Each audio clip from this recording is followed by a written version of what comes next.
We have been telling you this week about a scam where many in our area received bank cards from Chase Bank.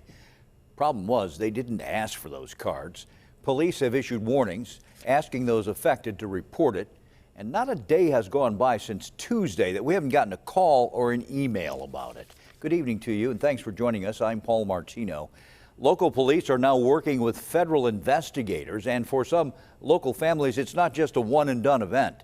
Jessica Guay spoke to one of those families tonight. She joins us live from Oakland. Paul, I talked to a woman named Rosemary Dubiak, and she says that when her husband first received a Chase debit card that he did not sign up for, they weren't sure what to do until they saw our story about a few days ago about these identity theft cases. And after following all of the necessary precautions, they received 3 more in the mail. It was scary. It was so scary. Rosemary Dubiak is still baffled after her husband Andrew got a Chase Bank debit card in the mail for an account he didn't open.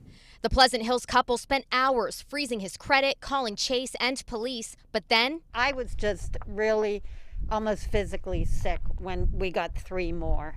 Because then I thought, this isn't over. Police departments all around the Pittsburgh area are getting reports of this fraud. Peters Township Police has had over 25 cases, and now police in the South Hills are creating a task force to investigate. Trying to put a task force together with all local departments. There's hundreds of identity thefts being occurred through Chase Bank. We're also requesting assistance of the United States Secret Service. They say personal information is being used to create accounts because Chase offers $200 if you open a new checking account and set up direct deposits. Somewhere there was a breach of personal information. The credit cards are coming in the victim's name, going to their address, and actually using a social security number, their actual social security number to open the accounts. Rosemary says the recent accounts were closed, but she still has lots of questions. What bothered me was that there was no checks and balances in place to put up a red flag when it occurred. And hopes someone will find the answers. 42 years we've been married. We've shredded everything and been so careful with our information. And I want them to find who did it and how it happened.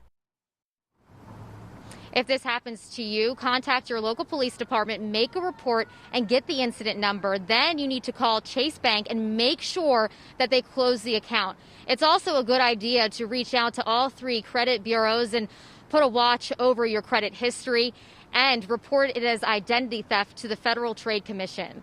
Live in Oakland, Jessica Guay, KDKA News.